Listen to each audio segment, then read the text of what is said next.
നിയമാവർത്തനം അധ്യായം 23. സഭയിൽ പ്രവേശനമില്ലാത്തവർ. വൃഷണം ഉടയ്ക്കപ്പെട്ടവനോ ലിംഗം ഛേദിക്കപ്പെട്ടവനോ കർത്താവിൻ്റെ സഭയിൽ പ്രവേശിക്കരുത്. വേശ്യാപുത്രൻ കർത്താവിൻ്റെ സഭയിൽ പ്രവേശിക്കരുത്. 10ാമത്തെ തലമുറ വരെ അവൻ്റെ സന്തതികളും കർത്താവിൻ്റെ സഭയിൽ പ്രവേശിക്കരുത്. അമോന്യരോ മൊവാബ്യരോ കർത്താവിൻ്റെ സഭയിൽ പ്രവേശിക്കരുത്. അവരുടെ 10ാമത്തെ തലമുറ പോലും കർത്താവിൻ്റെ സഭയിൽ പ്രവേശിക്കരുത്. എന്തെന്നാൽ നിങ്ങൾ ഈജിപ്തിൽ നിന്ന് പോരുന്ന വഴിക്ക് അവർ നിങ്ങൾക്ക് അപ്പവും വെള്ളവും തന്നില്ല. നിങ്ങളെ ശപിക്കാൻ വേണ്ടി മെസൊപ്പൊട്ടാമിയയിലെ പെത്തോറിൽ നിന്ന് ബയോറിൻ്റെ മകനായ ബാലാമിനെ കൂലി കൊടുക്കുകയും ചെയ്തു.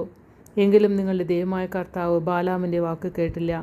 നിങ്ങളെ സ്നേഹിച്ചതുകൊണ്ട് അവൻ്റെ ശാപത്തെ അവിടുന്ന് അനുഗ്രഹമായി മാറ്റി. ഒരു കാലത്തും അവർക്ക് ശാന്തിയോ നന്മയോ നിങ്ങൾ കാംക്ഷിക്കരുത്. ഏദോമിനെ വെറുക്കരുത്, അവർ നിങ്ങളുടെ സഹോദരരാണ്.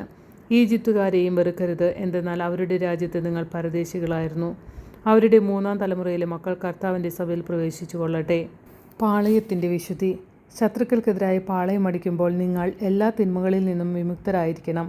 സ്വപ്നസങ്കലനത്താൽ ആരെങ്കിലും അശുദ്ധനായി തീർന്നാൽ അവൻ പാളയത്തിന് പുറത്തു പോകട്ടെ, അകത്ത് പ്രവേശിക്കരുത്. സായാഹ്നമാകുമ്പോൾ കുളിച്ച് ശുദ്ധനായി സൂര്യാസ്തമനത്തിന് ശേഷം അവൻ പാളയത്തിനകത്ത് വരാം. മലമൂത്ര വിസർജനത്തിനായി പാളയത്തിന് പുറത്തൊരു സ്ഥലമുണ്ടായിരിക്കണം. ആയുധങ്ങളോടൊപ്പം നിനക്കൊരു പാരയും ഉണ്ടായിരിക്കണം. മലവിസർജനം ചെയ്യുമ്പോൾ കുഴിയുണ്ടാക്കി മലം മണ്ണിട്ട് മൂടാനാണ് അത്. നിന്നെ സംരക്ഷിക്കാനും നിന്റെ ശത്രുക്കളെ നിനക്ക് ഏൽപ്പിച്ചു തരാനുമായി നിന്റെ ദൈവമായ കർത്താവ് പാളയത്തിലൂടെ സഞ്ചരിക്കുന്നുണ്ട്. ശുചിത്വമില്ലാത്ത ഏതെങ്കിലും നിങ്ങളുടെ ഇടയിൽ കണ്ട് അവിടുന്ന് നിന്നിൽ നിന്ന് അകന്നു പോകാതിരിക്കേണ്ടതിനായി പാളയം പരിശുദ്ധമായി സൂക്ഷിക്കണം. വിവിധ നിയമങ്ങൾ. ഒളിച്ചോടി വന്ന് നിന്റെ അടുക്കൽ അഭയം തേടുന്ന അടിമയെ യജമാനെ ഏൽപ്പിച്ചു കൊടുക്കരുത്. നിന്റെ ഏതെങ്കിലും ഒരു പട്ടണത്തിൽ ഇഷ്ടമുള്ളിടത്ത് നിന്നോടുകൂടി അവൻ വസിച്ചു കൊള്ളട്ടെ. അവനെ പീഡിപ്പിക്കരുത്. ഇസ്രായേൽ സ്ത്രീകളിലാരും ദേവദാസികളാകരുത്. ഇസ്രായേൽ പുരുഷന്മാരും ദേവന്മാരുടെ ആലയങ്ങളിൽ വേശ്യാവൃത്തിയിൽ ഏർപ്പെടരുത്. വേശ്യയുടെ വേതനമോ നായയുടെ കൂലിയോ നിന്റെ ദൈവമായ കർത്താവിൻ്റെ ആലയത്തിലേക്ക് നേർച്ചയായി കൊണ്ടുവരരുത്. ഇവ രണ്ടും അവിടത്തേക്ക് നിന്ദ്യമാണ്. നിന്റെ സഹോദരൻ ഒന്നും പണമോ ഭക്ഷ്യസാധനങ്ങളോ മറ്റെന്തെങ്കിലുമോ പലിശയ്ക്ക് കൊടുക്കരുത്. വിദേശീയന് പലിശയ്ക്ക് കടം കൊടുക്കാം, എന്നാൽ നിന്റെ സഹോദരനിൽ നിന്ന് പലിശ വാങ്ങരുത്. നീ കൈവശമാക്കാൻ പോകുന്ന ദേശത്ത് നിന്റെ സകല പ്രവൃത്തികളിലും നിന്റെ ദൈവമായ കർത്താവ് നിന്നെ അനുഗ്രഹിക്കേണ്ടതിനാണിത്. നിന്റെ ദൈവമായ കർത്താവിന് നേരുന്ന നേർച്ചകൾ നിറവേറ്റാൻ വൈകരുത്.